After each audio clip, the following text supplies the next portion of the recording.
नमस्कार विद्यार्थी मित्रांनो, स्पर्धा परीक्षा डिजिटल लर्निंग या यूट्यूब चॅनलवरती आपल्या सर्वांचं स्वागत आहे। विद्यार्थी मित्रांनो, आज आहे 10 April 2024।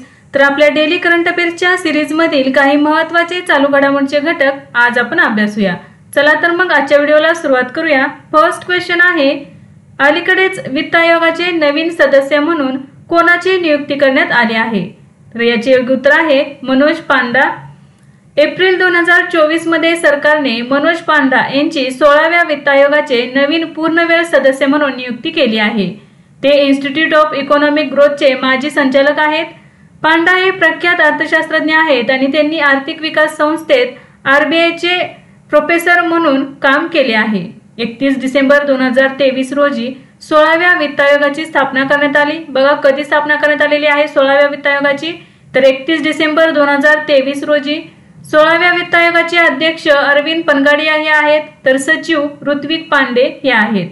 Manoj Panda, Ajay Narayan Jha, any George Matthew आणि निरंजन राज्याध्यक्ष हे 16व्या वित्त आयोगाचे पूर्णवेळ सदस्य आहेत, तर सौम्या कांती घोष या अर्धवेळ सदस्य आहेत। 16वा वित्त आयोग 1 एप्रिल 2026 पासून सुरू होणाऱ्या 5 वर्षांसाठी 31 ऑक्टोबर 2025 पर्यंत आपला अहवाल सादर करणार आहे। 16व्या वित्त आयोगाची पहिली बैठक 14 फेब्रुवारी 2024 रोजी झाली होती। नेक्स्ट आहे, कोणत्या राज्यात निवडणूक संबंधित माहितीसाठी बूथ राबता वेबसाईट सुरू करण्यात आली आहे?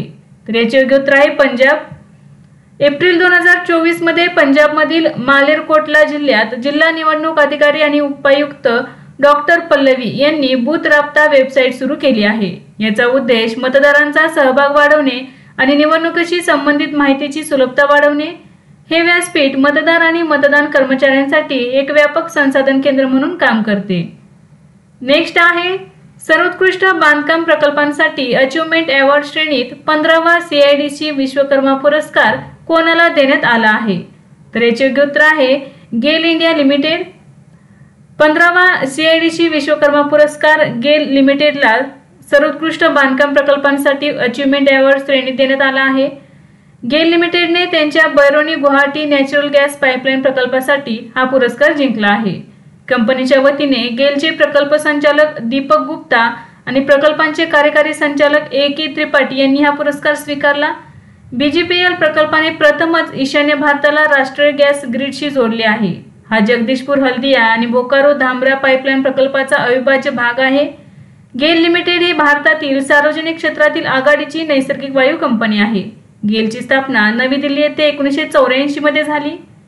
नेक्स्ट आहे, अलीकडेच द आयडिया ऑफ डेमोक्रेसी हे पुस्तक कोणी लिहिले आहे? तर याचे योग्य उत्तर आहे सॅम पित्रोदा। प्रख्यात लेखक सॅम पित्रोदा यांनी द आयडिया ऑफ डेमोक्रेसी नावाचे एक नवीन पुस्तक लिहिले आहे। यामध्ये भारत आणि अमेरिकेसारख्या देशांमध्ये लोकशाहीची सद्यस्थिती आणि तिच्या संभाव्य आव्हानांवर प्रकाश टाकला आहे। या पुस्तक प्रकाशन कार्यक्रमाला राज्यसभा खासदार कपिल सिब्बल आणि साहित्य क्षेत्रातील इतर मान्यवर उपस्थित होते। नेक्स्ट आहे, अलीकडील EIU अहवालानुसार व्यवसाय करण्यासाठी जगातील सर्वोत्तम ठिकाण कोणते आहे? तर याचे योग्य उत्तर आहे सिंगापूर। एप्रिल 2024 मध्ये जाहीर करण्यात आलेल्या EIU बिझनेस एन्व्हायरमेंट रँकिंगनुसार सिंगापूर हे व्यवसाय करण्यासाठी जगातील सर्वोत्तम ठिकाण आहे।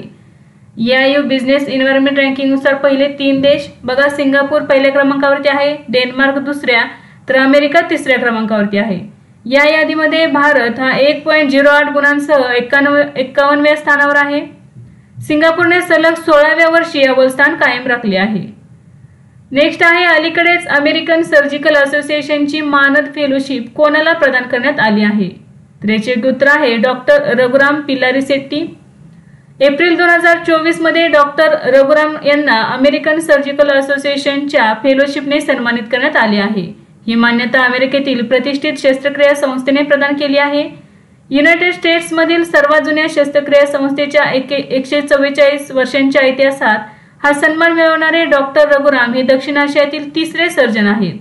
डॉक्टर रघुराम पिल्लारीसेट्टी हे हैदराबाद येथे असलेल्या सेंटर फॉर ब्रेस्ट डिसीजचे संस्थापक संचालक आहेत।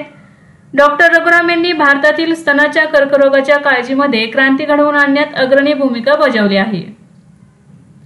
नेक्स्ट आहे, अलीकडेच योग महोत्सवाचे आयोजन कोठे करण्यात आले आहे? तर महाराष्ट्रातील पुणे या ठिकाणी। 7 एप्रिल 2024 रोजी आंतरराष्ट्रीय योग दिनाच्या 75 दिवसांच्या काउंटडाऊनच्या निमित्ताने योग महोत्सवाचे Wadia college sports ground Pune येथे आयोजन करण्यात आले। भारत सरकारच्या आयुष मंत्रालयाच्या मोरारजी देसाई राष्ट्रीय योग संस्था आणि नॅशनल इन्स्टिट्यूट ऑफ नॅचरोपॅथी यांनी संयुक्तपणे याचे आयोजन केले होते। सामान्य योग प्रोटोकॉलमध्ये निरोगी जीवनासाठी साध्या आणि प्रभावी योग पद्धतींचा समावेश आहे। नेक्स्ट आहे एटीपी रँकिंग इतिहासात जगातील सर्वात जुना नंबर 1 खेळाडू कोण बनला आहे? तर याचे उत्तर आहे नोवाक जोकोविच। 9 एप्रिल 2024 रोजी नोवाक जोकोविचने रॉजर फेडररचा विक्रम मागे टाकला आणि 36 वर्ष आणि 321 दिवसांच्या एटीपी रँकिंगच्या इतिहासातील सर्वात जुना नंबर 1 खेळाडू बनला आहे। नोवाक जोकोविच हा सर्बियाचा स्टार टेनिसपटू 24 वेळा ग्रँड स्लॅम चॅम्पियन आहे। टेनिसच्या इतिहासात सर्वाधिक ग्रँड स्लॅम जेतेपद जिंकणारा नोवाक जोकोविच हा पुरुष खेळाडू आहे। नेक्स्ट आहे दरवर्षी सीआरपीएफ शौर्य दिवस कधी साजरा केला जातो? तर 9 एप्रिल रोजी। सीआरपीएफ शौर्य दिन दरवर्षी 9 एप्रिल रोजी साजरा केला जातो। गुजरातमधील कच्छच्या रणमधील सरदार पोस्टवरील लढाईच्या स्मरणार्थ हा दिवस साजरा केला जातो। 9 एप्रिल 1965 रोजी संपूर्ण पाकिस्तानी लष्करी ब्रिगेडचा हल्ला सीआरपीएफच्या फक्त 2 कंपन्यांनी परतवून लावला होता। या युद्धात भारताचे 6 जवान शहीद झाले होते। नेक्स्ट आहे नुकतेच गंगू रामसे यांचे निधन झाले ते कोण होते? तर याचे उत्तर आहे ते सिनेमॅटोग्राफर होते।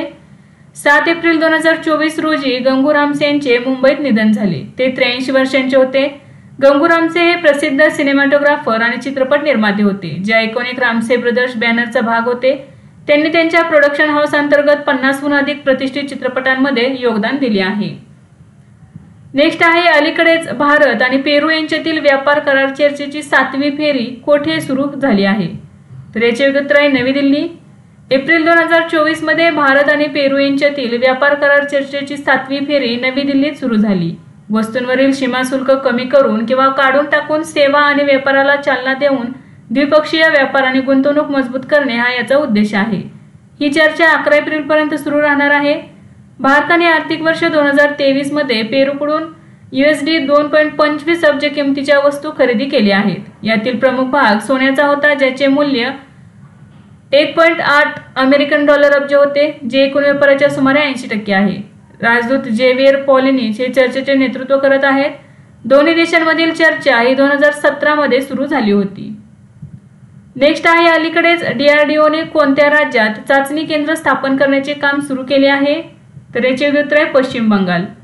संरक्षण संशोधन आणि विकास संघटना म्हणजे DRDOने शस्त्रास्त्र प्रणाली चाचणीच्या वाढत्या कार्यभाराचे व्यवस्थापन करण्यासाठी पश्चिम बंगालमधील जुनपूट गावात एक नवीन चाचणी केंद्र स्थापन करत आहे। हे केंद्र 8.73 एकर क्षेत्रात पसरलेले आहे।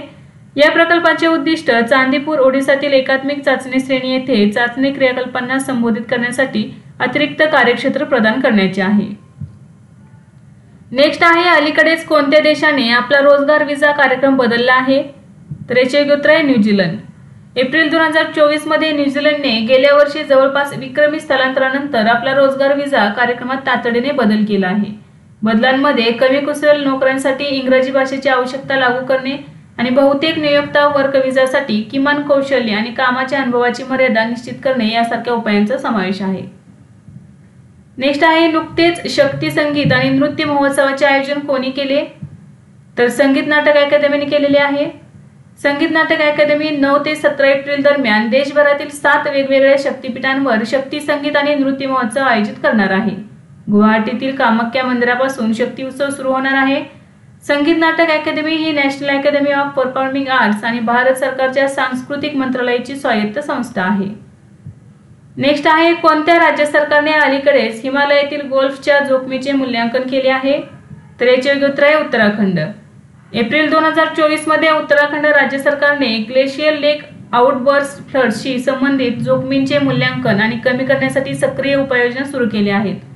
जोखीम मूल्यांकन करण्यासाठी आणि प्रदेशातील 5 उच्च जोखीम हिमनदी तलावांचे निरीक्षण करण्यासाठी 2 तज्ञ पॅनलची स्थापना करण्यात आली आहे। हे तलाव तत्काळ धोक्याची प्रवण म्हणून ओळखले गेले आहेत। विद्यार्थी मित्रांनो, आज आपण काही महत्त्वाचे चालू घडामोडीचे घटक अभ्यासले। यासारखेच नवनवीन व्हिडिओ पाहण्यासाठी चॅनलला लाईक करा आणि सबस्क्राइब करायला विसरू नका। धन्यवाद।